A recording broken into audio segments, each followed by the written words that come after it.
Diyos amang nasa langit, habang kami ay nagpapahinga at nagpapasalamat sa pagtatapos ng araw na ito, kami humihiling ng kapayapaan at kaligtasan.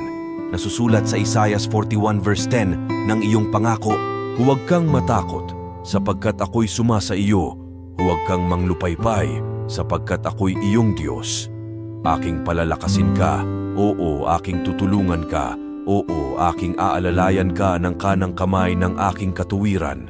Sa iyong katunayan, ikaw ay aming kanlungan at kalakasan.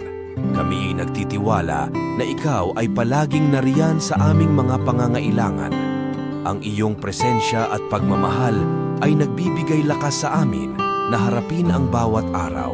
Sa iyong mga pangako, kami nagpapatuloy na magtiwala at mag-alab na sumunod sa iyo. Salamat, Panginoon, sa iyong pagmamahal at katapatan. Sa ngalan ni Jesus. Amen.